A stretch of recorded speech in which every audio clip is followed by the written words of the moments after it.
जय श्री राम दोस्तों, good morning. मैं योगेश द्विवेदी आपको आपके अपने YouTube channel education by Yogesh में हार्दिक स्वागत और अभिनंदन करता हूं।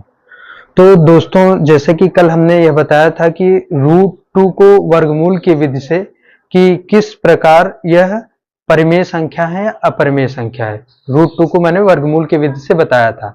तो कल हमने कहा था कि रूट 2 को हम बताएंगे विरोधाभास विधि से कि रूट 2 एक परिमेय संख्या है या अपरिमेय संख्या है। तो उसी क्रम में हम आगे बढ़ते हुए, तो कल जो हमने रूट 2 का मान निकाला था, तो रूट 2 के मान को हमने यही लिखा था, रूट 2 का 1.414 यही मान रूट 2 का आया था। तो 1.414 एक क्रम लगातार निरंतर चला जाता। जैसे कि मैंने परिमेय संख्याओं और अपरिमेय संख्याओं में ये थोड़ी बहुत अंतर बताए थे, यानी कि कोई भी अशांत दशमलव जो कि अशांत दशमलव हो, लेकिन अगर वो आवर्त दशमलव के रूप में हो या आवर्ती दशमलव हो तो वह परिमेय संख्या होती है। अगर कोई शांत दशमलव संख्या है तो वह भी परिमेय संख्या होती है, लेकिन अगर कोई अशांत दशमलव संख्या हो और आवर्त ना हो तो वह संख्या अपरिमेय संख्या होती है। तो यहाँ पर विरोधाभास विधि से हम बताएंगे कि रूट 2 परिमेय संख्या है या अपरिमेय संख्या है। परिमेय अगर अपरिमेय संख्या है तो कैसे है। तो विरोधाभास विधि में ऐसा होता है कि जैसे मान लीजिए कि हमें सिद्ध करना है कि रूट 2 एक अपरिमेय संख्या है, तो पहले हम मान लेंगे कि जो रूट 2 है वह एक परिमेय संख्या है।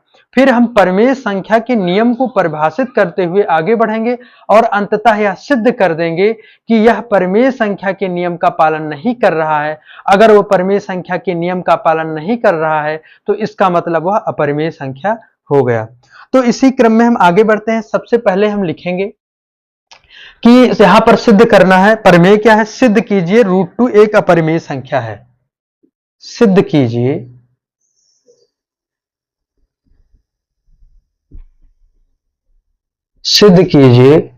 रूट 2 एक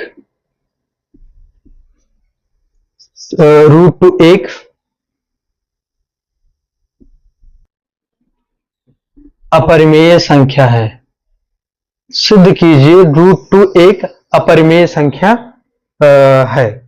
तो यहां पर हम सबसे पहले क्या करेंगे कि मान लेंगे कि रूट 2 एक परिमेय संख्या है और फिर परिमेय संख्या के नियम को परिभाषित करते हुए आगे बढ़ेंगे। ठीक है। तो अब जैसे हम देखते हैं कि हम लिखते हैं माना हल।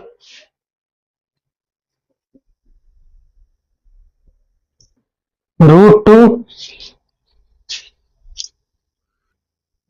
तो जैसा कि हमने बताया यहां पर हल में हमने लिखा रूट 2। अब यहां पर लिख देंगे कि रूट 2 परिमेय संख्या है माना, या मैं लिस्ट लिख देता हूं रूट 2 परिमेय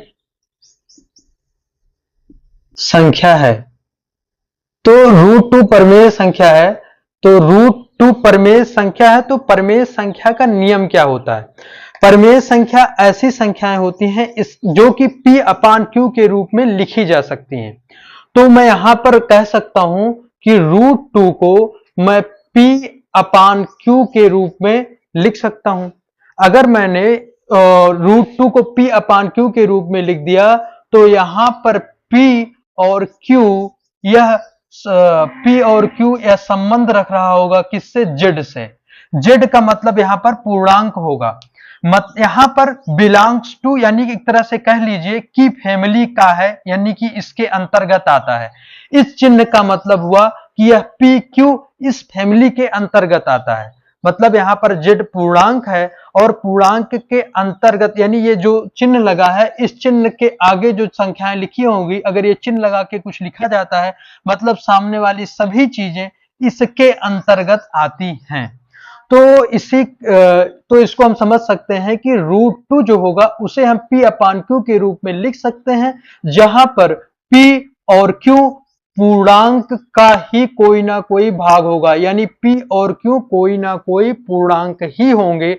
लेकिन यहां पर एक कंडीशन होगी, जो हर है जिसे हम Q कह रहे हैं, यह Q हमारा 0 के बराबर नहीं होगा।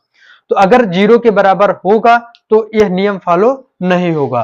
तो यहां पर हम ये लिख सकते हैं, जैसे कि कोई परिमेय संख्या होती है तो हम उसको सरलतम रूप में ही लिखते हैं। और जब हम किसी परिमेय संख्या को उसके सरलतम रूप में लिखते हैं तो उसमें उभयनिष्ठ गुणनखंड एक के अलावा कुछ भी नहीं होता। जैसे मान लीजिए कि मैं लिख दे रहा हूं 6 बटे यहां पर कह सकते हैं 63 लिख देता हूं मैं।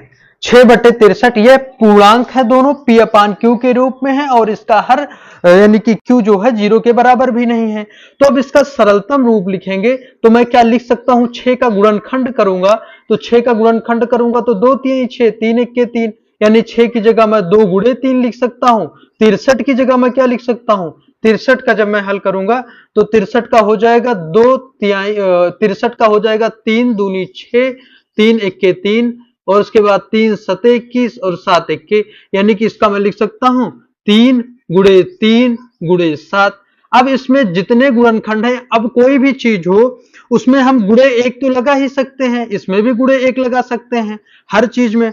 तो उभयनिष्ठ का मतलब यानी कि गुणनखंड में जो दोनों पक्ष हो यानी ऊपर और नीचे जो दोनों में होगा गुणनखंड के रूप में, उसे हम उभयनिष्ठ गुणनखंड कहेंगे। जैसे यहां पर एक भी है, एक तो हमेशा रहेगा, दो यहां पर 3 है यानी कि 3 है तो 3 3 से विभाजित हो जाएगा। जब 3 3 से विभाजित हो जाएगा तो ऊपर बचेगा 2 और नीचे बचेगा 7 त्रिक 21 यानी 21। अब यहां पर हम इस 2 21 को हम यही लिख सकते हैं 1 गुणे 2 और 3 गुणे 7 बटे के रूप में। इसका मतलब मैं कह सकता हूं कि इसमें उभय 1 गुणे 3 गुणे 7 उभयनिष्ठ के तौर पे केवल एक है, एक के अतिरिक्त इसमें उभयनिष्ठ कोई संख्या नहीं है। इसका मतलब हम जो यह P अपान Q होगा हमारा, ये जो P अपान Q हम लिखे हैं उसमें उभय P अपान Q यह सरलतम रूप में होगा और जब P अपान Q सरलतम रूप में होगा तो उसमें एक के अतिरिक्त कोई उभयनिष्ठ गुणनखंड नहीं होना चाहिए।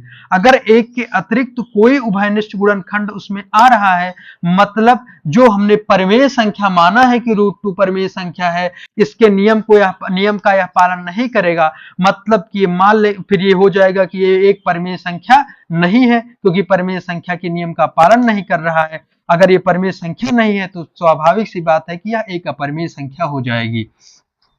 तो यहां पर इसी क्रम में आगे बढ़ेंगे तो यहां पर हम लिख सकते हैं कि P और Q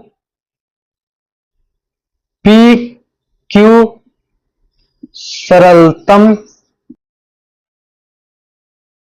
P और Q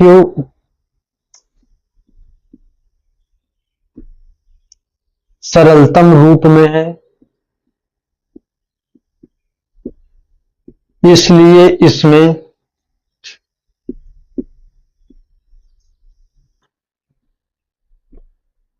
उभयनिष्ठ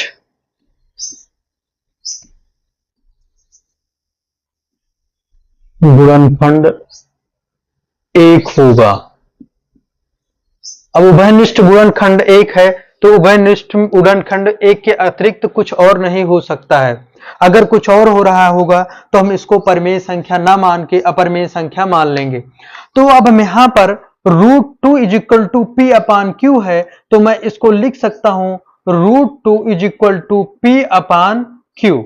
अब मैं कह दूं कि दोनों पक्षों का मैं वर्ग करूं तो यानी इसका भी वर्ग करेंगे, इसका भी वर्ग करेंगे तो यह सूचित करता है कि ये हो जाएगा यानी इससे ये कट के ये 2 हो जाएगा और ये इधर आएगा P² अपान Q²।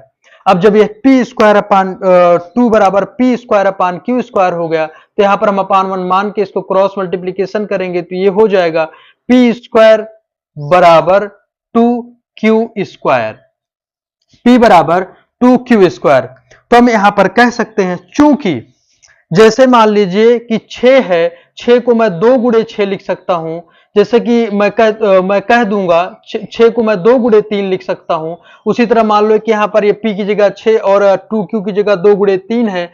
अब इसका मतलब ये हो जाएगा कि 2 गुणे 3 स्वाभाविक रूप से 2 से विभाजित होगी क्योंकि इसमें 2 है तो इसका मतलब 6 भी 2 से विभाजित होगी। कि अब इसके अगर मान लीजिए कोई भी दो संख्याएं हैं वो आपस में बराबर हैं, अगर उसके सामने वाली संख्या में 2 गुणनखंड के तौर पर है मतलब इसके बगल वाली संख्या में भी 2 का एक कोई ना कोई गुणनखंड होगा ही होगा। जैसे पहले हम इसको समझते हैं, यहां पर ये 2Q² है तो यहां पर हम कह सकते हैं 2q² 2 से विभाजित होगा, 2 से विभाजित होता है, यानी 2q² 2 से विभाजित होता है। इसी क्रम में हम आगे बढ़ते हैं। अगर 2q² 2 से विभाजित हो रहा है, इसका मतलब 2 से p² भी विभाजित होगा, यानी यह सूचित करता है कि यहां पर पहली बात हम इसको समीकरण 1 यहां पर मान लेते हैं, यानी कि जो 2 है वह p² 2p² को 2 जो हुआ, अगर 2q² को विभाजित कर रहा है और 2q² जो है वो p² के बराबर ही है, मतलब 2p² को भी विभाजित करेगा, 2p² को विभाजित करता है, यहां पर हम लिख देंगे। विभाजित करता है। तो इसी क्रम में आगे बढ़ते हुए जब 2p² को विभाजित कर रहा है और p कोई ना कोई पूर्णांक है, तो निश्चित रूप से हम कह सकते हैं कि 2p को विभाजित करेगा, 2p को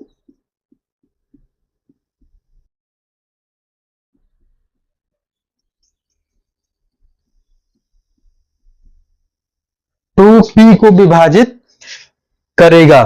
तो अब हम मान लेते हैं यहां पर, जैसे कि हम इसको समझने के लिए लिख देते हैं, इसी को हम समझने के लिए थोड़ा सा और लिखते हैं।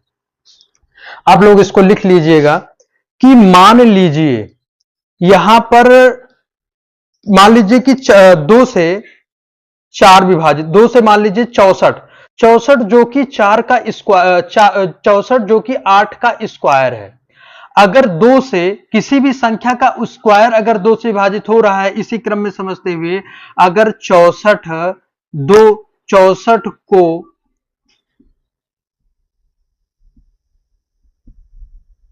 विभाजित करता है तो 2 8 को भी विभाजित करेगा।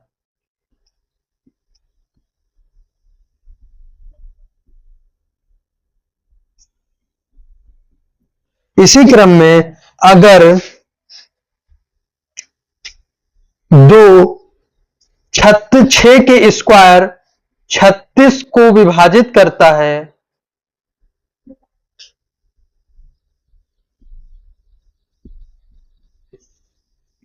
36 को विभाजित करता है तो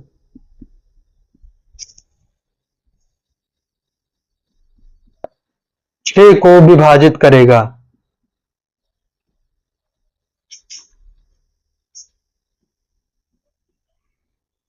तो यहां पर हम इस प्रकार से इसको समझ सकते हैं कि अगर मान लीजिए कोई भी संख्या जैसे कि 2 जो है p² को विभाजित कर रही है, जैसे कि यहां पर 2 जो है किसी संख्या के स्क्वायर, जैसे कि 64 जो है वो 8 का स्क्वायर है, अगर 2 8 64 को विभाजित कर रही है, जैसे कि 2p² को वैसे 2 8 के स्क्वायर को विभाजित कर रहा है, तो इसका मतलब 2 8 को भी विभाजित करेगा। उसी तरह अगर मान लो कि 2 जो है p² मतलब किसी भी संख्या का स्क्वायर, 2 मान लो कि 6 के स्क्वायर को विभाजित कर रहा है, 2 6 का यानी 36 का, 2 में 36 से भाग करेंगे तो शेषफल 0 यानी कट जाएगा, यहाँ पे विभाजित हो जाएगा।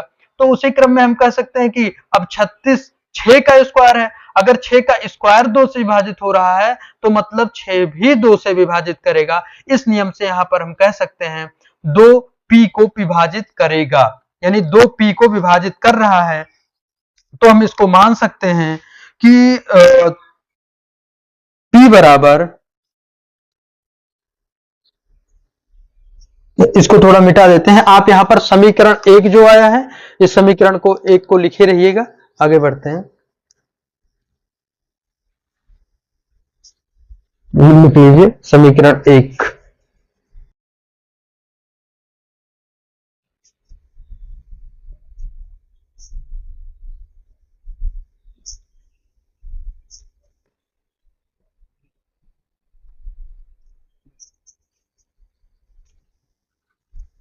इस समीकरण को मैं यहां पर लिख देता हूं ताकि p² बराबर 2q², ये समीकरण 1 हो गया हमारा। तो इसी क्रम में हम आगे बढ़ते हैं। चूंकि जैसे अभी हमने यह बताया कि जो P है वह 2 से विभाजित होगी। अगर P 2 से विभाजित हो रही है तो इसका मतलब P अगर 2 से विभाजित हो रही है, अगर मैं P का गुणनखंड करूंगा तो 2 गुणे करके जो भी संख्या आएगी वो आएगी। मान लेता हूं कि मैं वो अगली संख्या यम है, मान लीजिए एन ओ पी, कोई भी मैं संख्या मान सकता हूं। मतलब कि अगर ये इसके गुणनखंड में है तो यह बात यह निश्चित रूप से हम कह सकते हैं कि 2 तो गुणे के तौर पे लगाएंगे ही लगाएंगे, और अगली संख्या को हम जैसे कि m मान लेते हैं, और यहां पर हम लिख देते हैं कि p बराबर 2m, और ये हम इसको समीकरण 2 मान लेते हैं। और इसी क्रम में जब समीकरण 2 माना, अब हम दोनों पक्षों का स्क्वायर करेंगे, तो यानी हो जाएगा p स्क्वायर बराबर 4m का स्क्वायर। तो हम कह सकते हैं p स्क्वायर बराबर 4m स्क्वायर। जब p स्क्वायर बराबर 4m स्क्वायर हो गया तो यहां पर मैंने p स्क्वायर बराबर क्या माना है, p स्क्वायर बराबर माना है हमने 2q स्क्वायर। तो यहां पर p स्क्वायर की जैसे कि समीकरण 1 के आधार पे मैं p स्क्वायर की जगह पर लिख सकता हूं 2q स्क्वायर।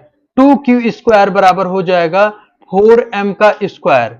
अब यहां पर ये 4m स्क्वायर 2 इधर ले जाएंगे तो 2 नीचे आ जाएगा, मैं इसको लिख सकता हूं 2q स्क्वायर बराबर 4m स्क्वायर। अब ये 2 को मैं इधर ले आता हूं तो 2 नीचे आ जाएगा, और 2 दूनी 4 यानी ये 2 हो जाएगा, यानी यहां पर मैं काट के इसको 2 लिख सकता हूं, यानी कि q square is equal to 2m square. तो यहां पर हम लिख सकते हैं कि यह सूचित करता है कि 2 जो 2 है, यह 2m स्क्वायर को विभाजित करता है,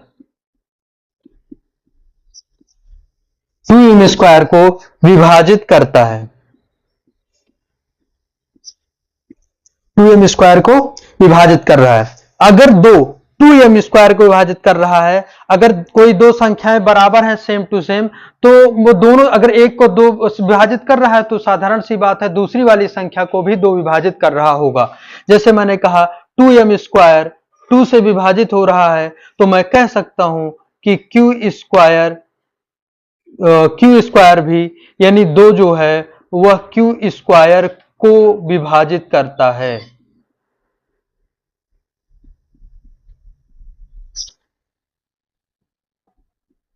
को विभाजित करता है।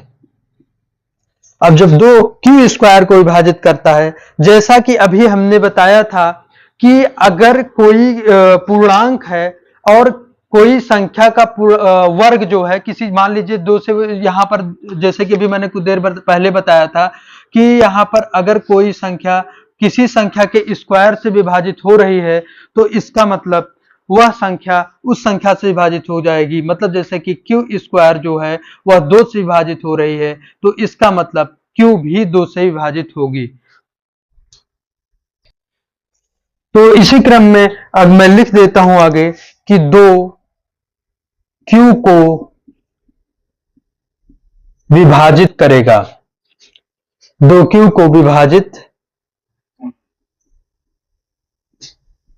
करेगा।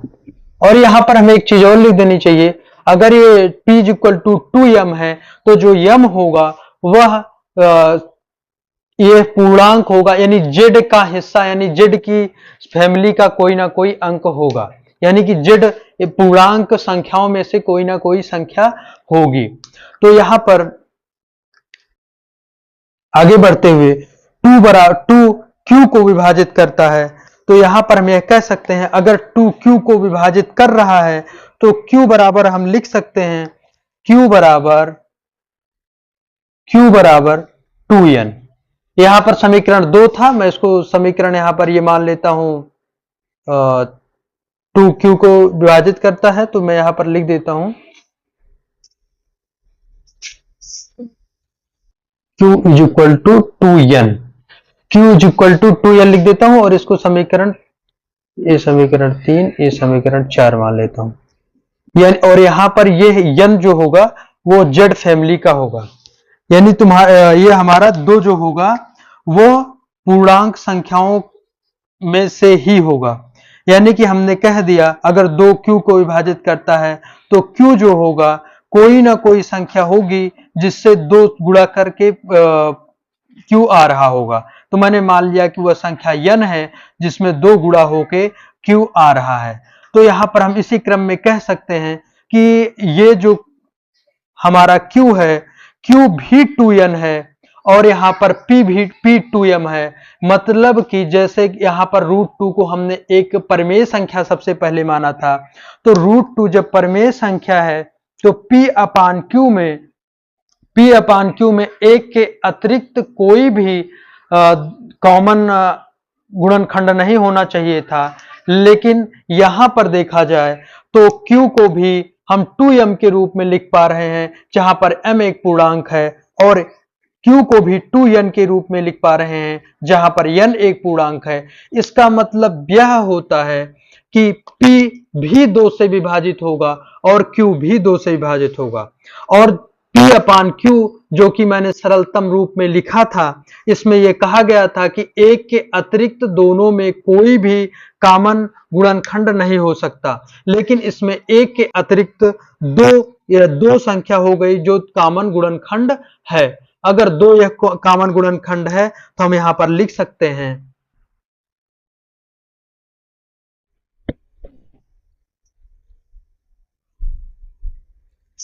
हम यहां पर लिख सकते हैं P Q का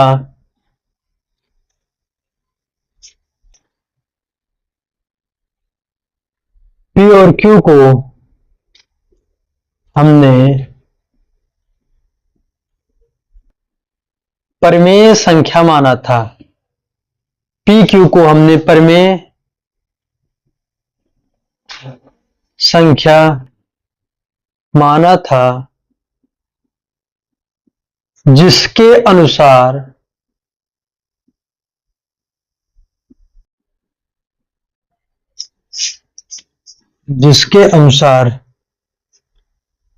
P Q का एक के अतिरिक्त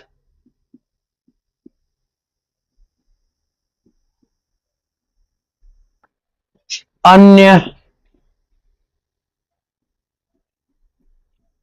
कोई भी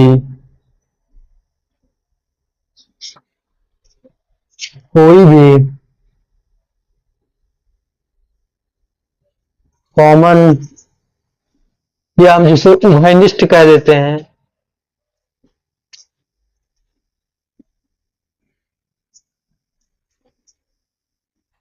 उभयनिष्ठ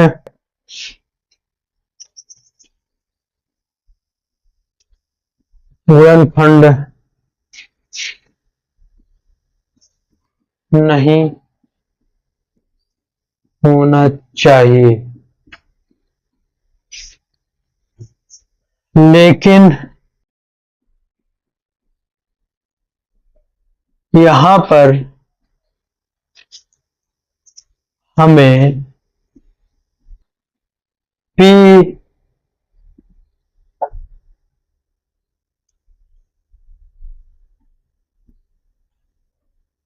Q का उभयनिष्ठ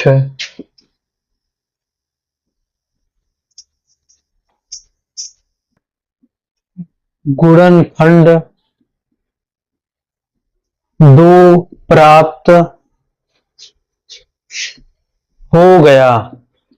उभयनिष्ठ गुणनखंड 2 प्राप्त हो गया। उभयनिष्ठ गुणनखंड 2 प्राप्त हो गया। इसलिए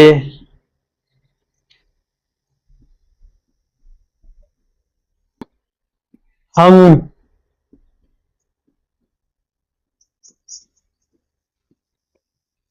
कह सकते हैं कि यह एक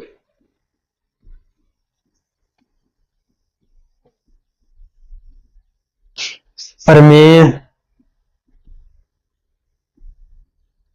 संख्या नहीं है। अब जैसे कि इसमें कहा गया था कि कोई भी परिमेय संख्या को जब हम सरलतम रूप में लिखते हैं तो उसमें एक के अतिरिक्त कोई भी उभयनिष्ठ गुणनखंड नहीं होना चाहिए। लेकिन यहाँ पर हमने पी क्यू के सरलतम रूप में लिखे जाने के बाद भी उभयनिष्ठ गुणनखंड के रूप में 2 को प्राप्त किया। इस हिसाब से हम कह सकते हैं कि यह रूट 2 एक परिमेय संख्या नहीं है। अगर यह रूट 2 एक परिमेय संख्या नहीं है तो हम कह सकते हैं कि अतः यह एक अतः यह एक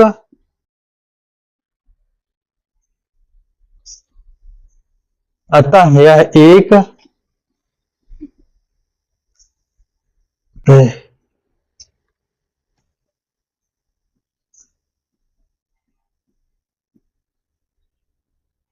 अपरिमेय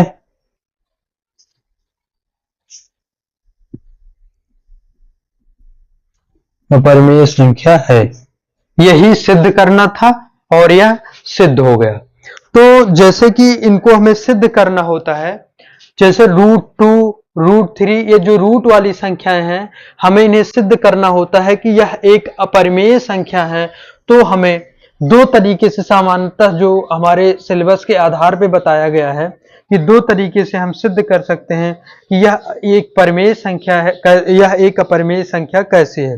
पहली विधि है वर्गमूल के द्वारा हम बता सकते हैं कि यह एक अपरिमेय संख्या है, और दूसरी विधि है कि हम एक विरोधाभास विधि के द्वारा हम बता सकते हैं कि यह एक अपरिमेय संख्या है।